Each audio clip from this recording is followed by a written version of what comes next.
Hello, and welcome to the Badger Talks podcast, the podcast that shares interviews with experts from the University of Wisconsin-Madison community about their work, research, and a little bit about what they're like as people, too. I'm your host, Buzz Kemper.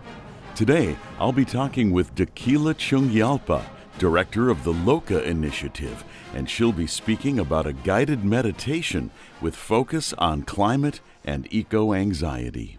Dekila Chungyalpa, thank you so much for coming in and talking with me about this topic. Thank you so much for having me, Buzz. Yeah. This is great. I'm so excited to be here. Terrific. There's a lot to talk about here. Guided meditation with a focus on climate and eco-anxiety. So we're talking about a very inner, personal way of dealing with a huge global crisis, and I'm really anxious to find out about how that works. But let's start out by just talking about your background. What led you up this path?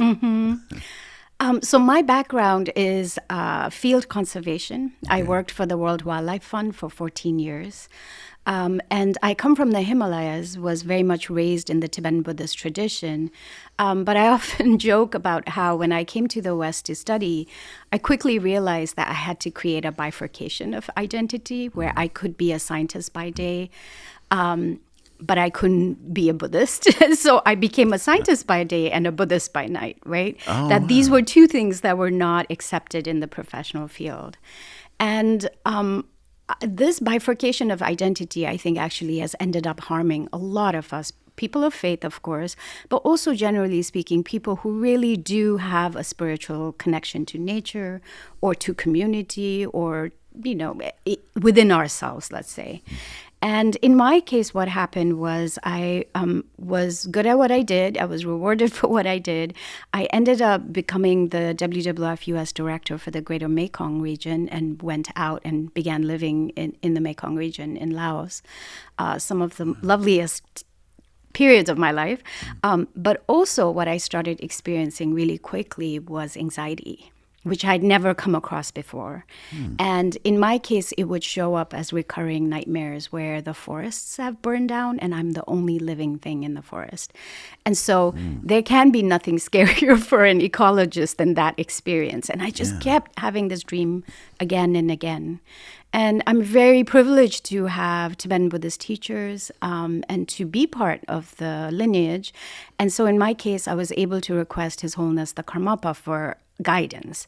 And he ended up amending a very well-known practice called Tonglen, which is giving and receiving. So it's sort of, you can give your concerns and receive compassion, or you can receive somebody else's pain and offer your compassion, right? Okay. And so he amended this practice to address eco-anxiety and climate distress, which at that time, these terms didn't exist. We're talking about the early 2000s. Yeah, I was going to ask you what year.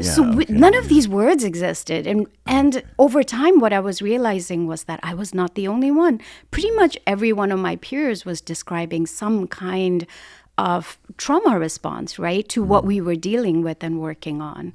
I think partly because the language of conservation is so couched in warlike language. And of course, if you do that, we're losing. If you create a binary of violence, then of course we're on the losing side. And so there is this constant trauma that keeps recurring among environmentalists. But I think for a lot of people who have their identity tied to land and water, there is also trauma happening that nobody at that time understood, which is, and in the beginning, I used to think I'm from the Bhutia community in the Himalayas. We're a scheduled tribe and we have very strong connection to the land and waters. The land is alive for us, let me put it that way. In the beginning, I thought, this is happening only to indigenous peoples. And then over time, as I was sort of starting to ask peers, ask friends, ask everybody, and, scientists by training, so before you know it, you're doing a survey. What I started seeing is it's actually anybody who's tied to land. So farmers, right? Hunters, fishermen. I mean, you name it, people whose identity is tied to nature in some way. We're experiencing trauma because nature is collapsing, and we all see it at some form or the other, right? And in one of the things that happened that really changed my direction was there was a paper by an Australian philosopher named Glenn Albrecht, and he coined a term. This was, I think, the first time he published was 2009, from what I remember. He coined a term called solastalgia, and that meant grieving for the earth, right? Grieving and having the sense of loss. Say the word again. Solastalgia. Solastalgia. And for me, it was as if a light bulb went off. Yeah. I just kind of, changed my whole trajectory. I began working with faith leaders. I began working with indigenous leaders. I kind of really wanted to have this conversation in the environmental field at large about what we were experiencing internally doing the work. Mm-hmm. And how it seemed to me that somehow we had made things worse by taking the sacred out of the science. Because for the last 2 decades at that point, we'd sort of entered this very, neoliberal way of looking at environmental protection, which was as long as we can make an economic argument, we can convince governments and corporations and people. And the reality is that rarely motivates people to do something about the environment, right? It's often the emotional and spiritual connection that make us act. And before you knew it, I'd launched this program at WWF called Sacred Earth, and I began working with religious leaders all over the world, in the Amazon and East Africa and other places. And then I really wanted to understand better what was happening to us psychologically, what was happening in the environmental field, but also how we were communicating, and in many cases miscommunicating, the environmental and climate crisis, right? That we were actually engendering hopelessness versus courage, you know? Okay. Yeah.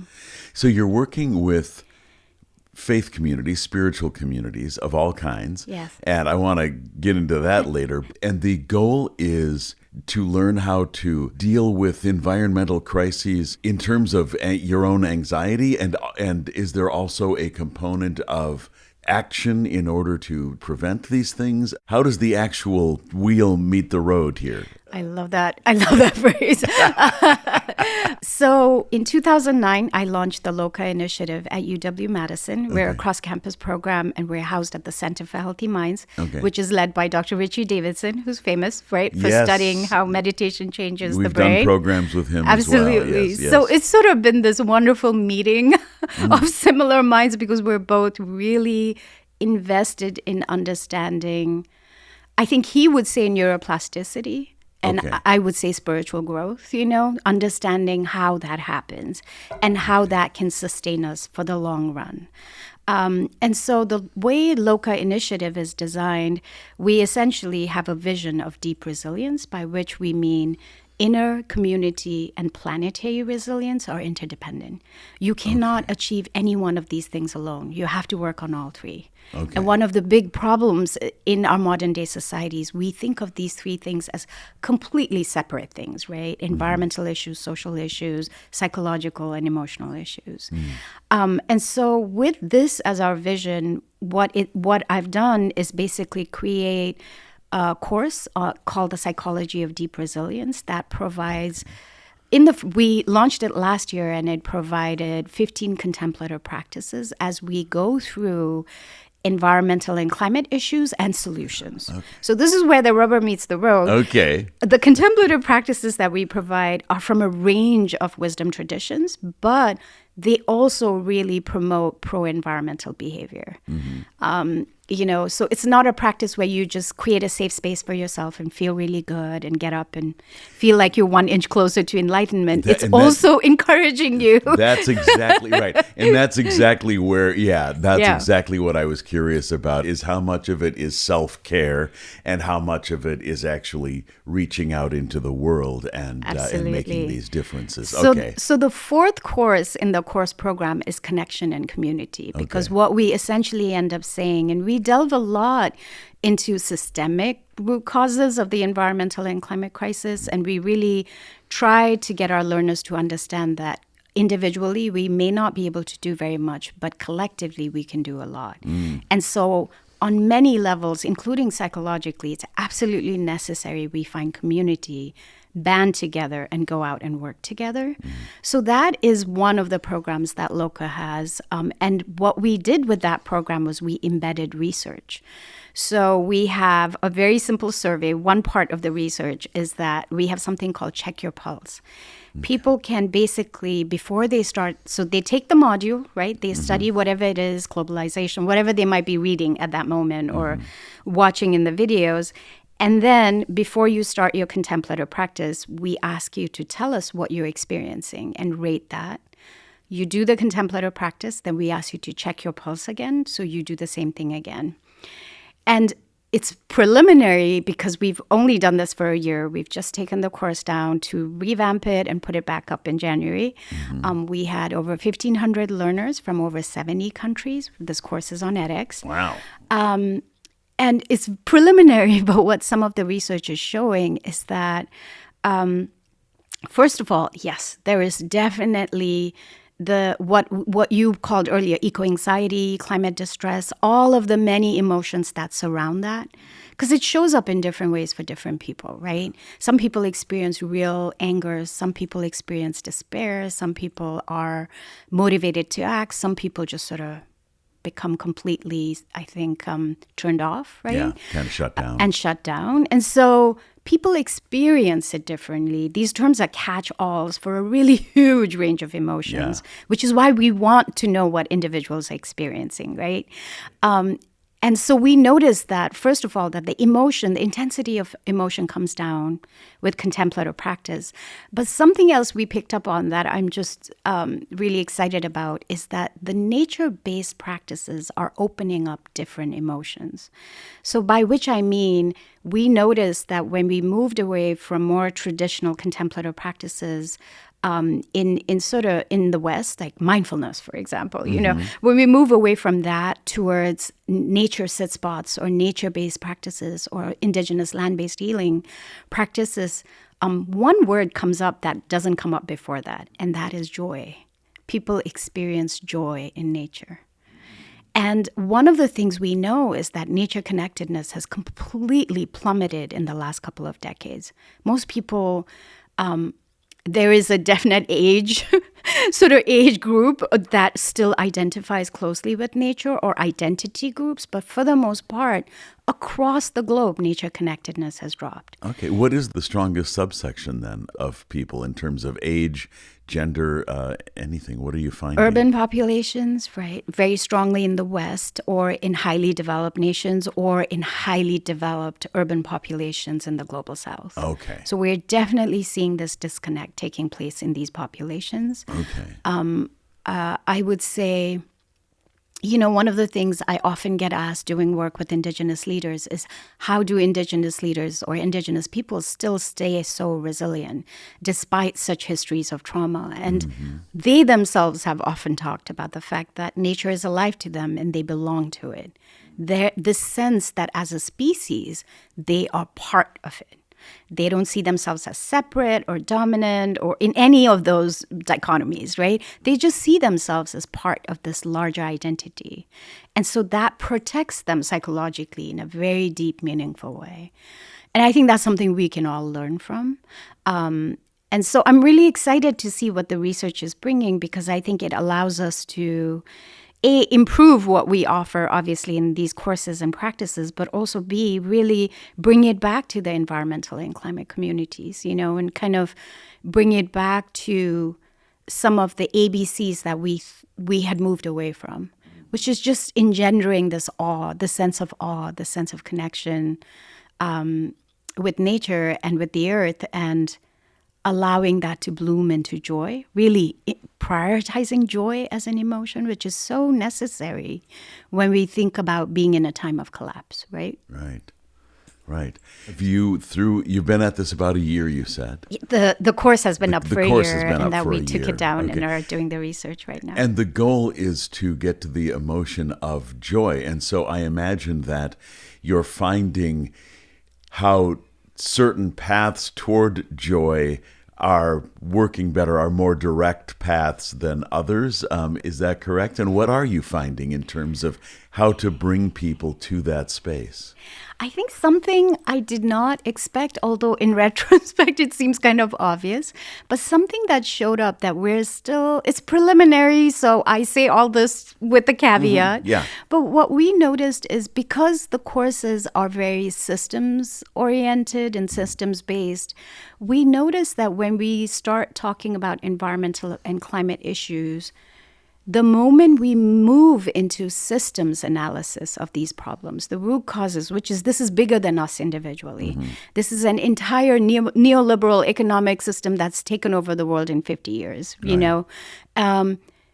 What is fascinating is even before people do the contemplative practice, they start talking about hope. And so there is something about taking a systems approach that make people feel more hopeful. Because you said this earlier, people are sort of, climate change is just so enormous, right? It's overwhelming. Almost unfathomable. It's something that we can't, it's like telling somebody that a program costs $10 trillion. That's too big. We can't really grasp that. Right. Yeah. And so, and it, I think a lot of the time when we talk about issues like that, it actually makes us feel smaller and weaker. So providing a way of thinking about it as a system, and therefore thinking of it as part of a system that was set up, right? That we ourselves may be contributing to very involuntarily, really, right? But that there is a way to address it that meets that scale. Right? Yeah. I think that actually makes people feel empowered. And so I'm still sitting with it. We haven't done anything with this data. We're waiting. We need it to be it has to be a certain size before we say, now this feels real. But I think it's making me think a little bit about also why I began working with religions, right? I experienced myself a sense of real loss of faith in the environmental movement and in governments and the private sector to fix the environmental problem. But I still knew individually, me as myself, couldn't do very much. And so I pivoted very intuitively, very organically. None of this was planned, right? Fell into thinking about other systems of power on the planet. And lo and behold, 80% of the human population subscribes to a religion, right? And it sort of was this light bulb moment for me that I could work with other institutions, to address the same problems. But religions are so disparate in their approach, their belief system. In fact, it often leads to conflict. How does the religious community or the spiritual community, which is such a huge umbrella, how do those people interact in your experience within your Loka program? You've got Buddhists and you've got evangelicals. Yes. I can't imagine that there's a lot of common ground there. So the way I approach working with faith leaders is really, any community-based project manager would know exactly what I'm doing, which is really focusing from the ground up on that community. So every one of the projects we have where we have partnerships with faith leaders, the faith leaders are involved from the very beginning. They are actually co-creators of the project, and the project only focuses on that faith community. So the work I do, for example, with evangelicals. So it's not a one-size-fits-all. It's the opposite. Everything we do is the opposite of that. Okay. And we really lean into sort of, positive communal emotions, pride and, sense of belonging and ownership and all of those emotions, right? So the work I do with evangelicals started with a very long dialogue with Reverend Ed Brown, who is a well-known creation care leader here in Madison. He's in his 70s. He's evangelical, white, has a beard, is just sort of very outgoing, very personable. And he and I take we are the two sides of this project, basically. All right, two sides of the coin. He interfaces with evangelical church leaders, and I work with the university. And we bring all the university scientists, and he brings the pastors. And we basically have this closed-door 5-day event every year where we bring a new cohort of pastors in and church leaders in and our scientists, and they are in dialogue and helping them think through all kinds of things, including often climate denialism, right?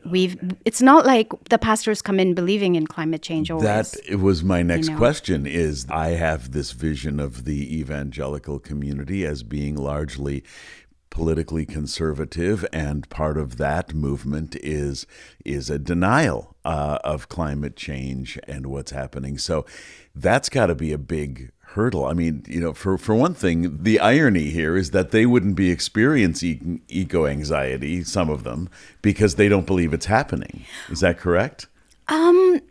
That's so interesting. I don't think that's correct. Okay, I do think great. I want to be wrong on this. Okay, so good. Something I'm really aware of, mainly paying attention to historians, is how, when we go through any kind of natural scarcity or we go through disasters, people actually start experiencing the same emotions, even though they might not attribute it to the same cause, right? Okay.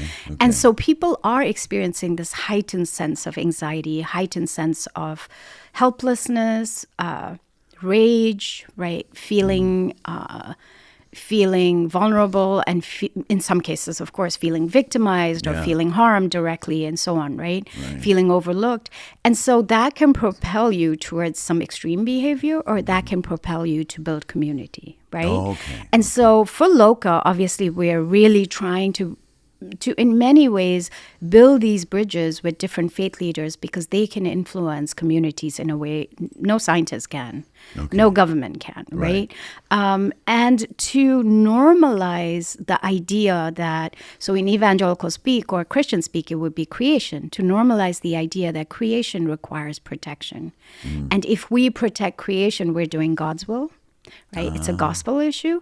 And we're also protecting our community. So my way of working with faith communities where there is resistance is to actually never use words that trigger them, but to describe the phenomenon, right, in words that make sense to them. And then it really is to lean into what we do have in common versus focusing on what we don't have in common, And so it's sort of just respecting another individual to say, we might not agree on these things, but here's what we do agree on. So let's, this happens in marriage, right? Often. Because this is how do you have a healthy marriage? At some point you go, okay, we're never going to agree on this. We're just going to, right? And it's sort of... I'm divorced, so I claim no degree of expertise on this topic at all. Or like positive family relationships, so old friends, right? We do this all the time at an individual level. And I think we're just applying that and applying this... the way the respect has to show up when you do community-based work is you really invest in trust building. You don't bypass it.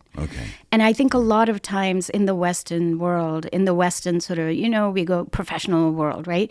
We're often taught how to bypass it. Like we give a card with our labels on it, right? We tell people we have a master's or a PhD, and it's our way of shortcutting the process. What we're really saying is, trust me because I'm an expert. Or trust. And the truth is, doing this kind of community-based work with faith leaders and indigenous leaders, there is no bypassing the process of just showing up year after year after year.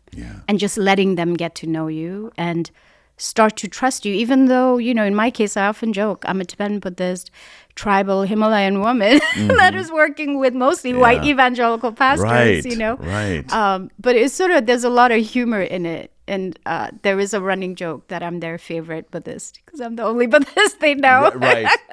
Right. Well, there you go. It puts you right at the top of the list. How does someone... Let's say someone's listening to this podcast right now and they say, I'm experiencing this kind of anxiety. I would really love to get in touch with Dekila, and I would love to be able to get in touch with the Loka program. Can individuals do that, or do they have to do it through a church or through a spiritual leader? How does someone get involved? So of course people can reach out to us. We're a small team of ants, mighty and small. The main motivation for creating the Psychology of Deep Resilience course was because I actually couldn't keep up with the amount of requests I was getting. Because His Holiness gave me this practice, and this practice actually healed me, the Tonglen practice I mentioned, I really wanted to make more contemplative practices available to people who are experiencing eco-anxiety and climate distress. And really with the acceptance that things are collapsing. Because I think part of the suffering that we experience is the dissonance because we are so uncomfortable to talk about collapsing. Well, in the West, we're uncomfortable to talk about anything related to death and dying, right? So this idea of just saying, hey, you know what? Yes, things are in flux, things are collapsing. There are things that will disappear that is going to be extremely hard for us. There are societies that are falling apart. There are islands that are going underwater, right? That is the reality. So we build our contemplative practices with an acceptance of that, which I think brings a kind of cognitive and emotional recalibration, which is, okay, we're going to start with the grief and we're going to move to gratitude. And from there, we're going to move to courage. And from courage, we're going to move to action.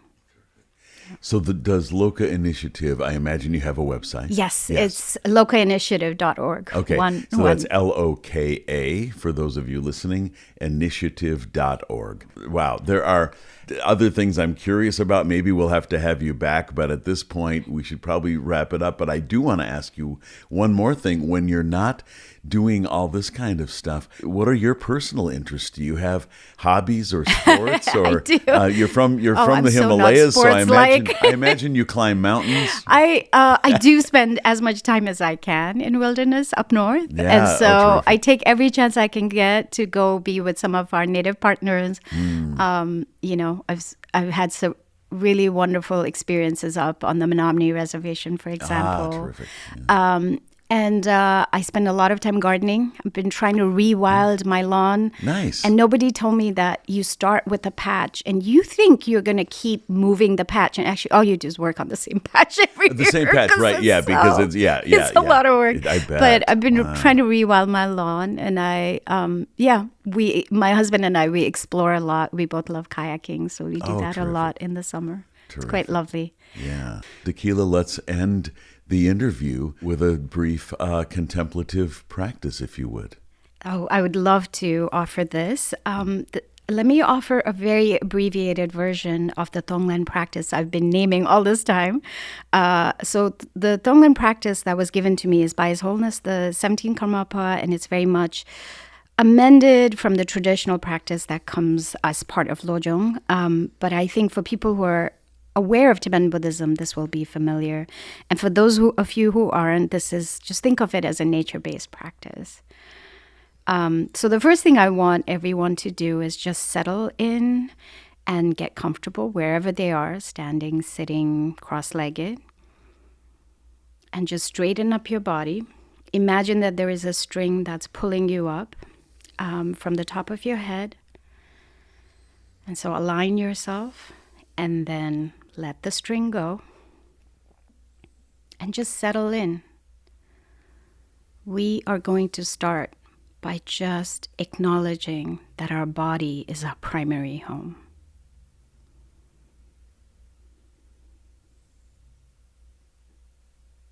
Our bodies do everything we ask it to. Run around, lift things, embrace people, type things up, right? It's constantly working to meet our aspirations and goals.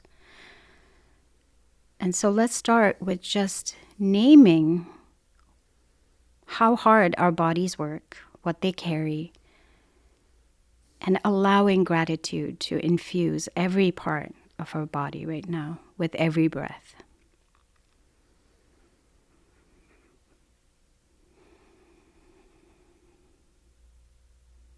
And as you take your breath in, allow the breath to fill up your belly first. And then when you exhale, allow the breath to leave your belly. So you're infusing, in a sense, gratitude through your bloodstream as you breathe in and breathe out.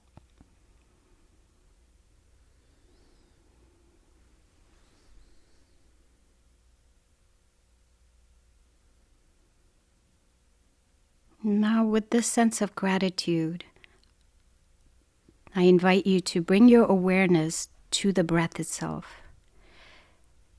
And just imagine that cocktail of oxygen and carbon and nitrogen that is entering your nostrils or your mouth, right? And where it comes from. It's coming from phytoplankton in the oceans, far, far away. The forests near us, the plants in our house, biomass everywhere, right? This oxygen that gives us life, that allows us to do all the things we love, comes effortlessly, unconditionally from the earth. We literally, with every breath, breathe in the earth's compassion.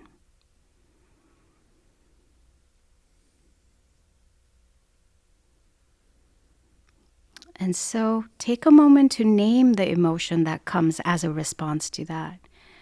When you imagine where the oxygen comes from, the way it comes to you, it arrives at you right as you need to take a breath. What arises for you? And so as you breathe out, that emotion is what you can express with your breath. It could be a simple thank you to the earth. It could be a deeper sense of interconnectedness and acknowledgement of interdependence with the earth. It could be compassion in return, right? Any emotion. And so we're going to do this a few times. Breathe in. Breathe out. Breathe in. Breathe out.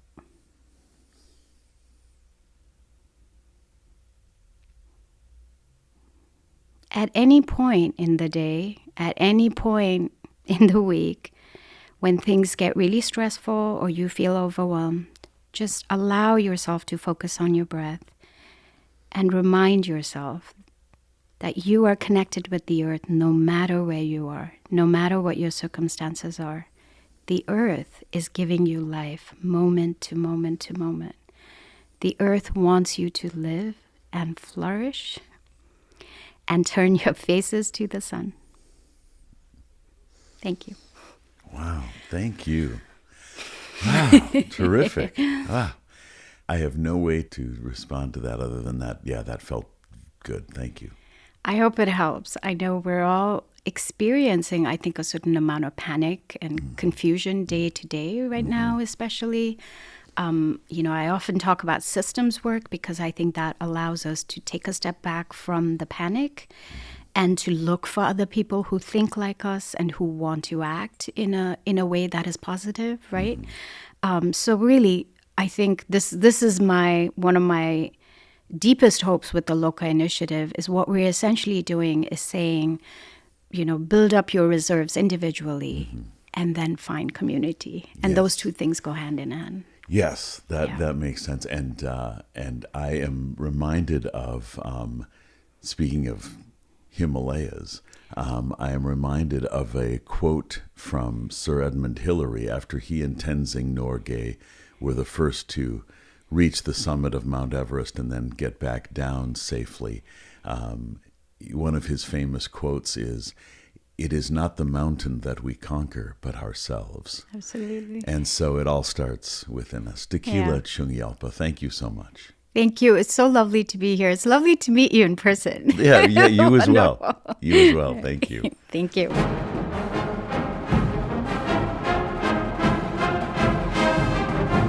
You've been listening to the Badger Talks podcast. I hope you enjoyed this conversation with Dekila Chungyalpa. Please browse our previous episodes for other topics that may be of interest to you. The Badger Talks podcast is a creation of UW Connects and produced at Audio for the Arts Recording Studios in Madison, Wisconsin. Our engineer is Meggie Shays. Our music is composed by Bill Purdy and performed by the UW Marching Band. I'm Buzz Kemper. Thank you for listening.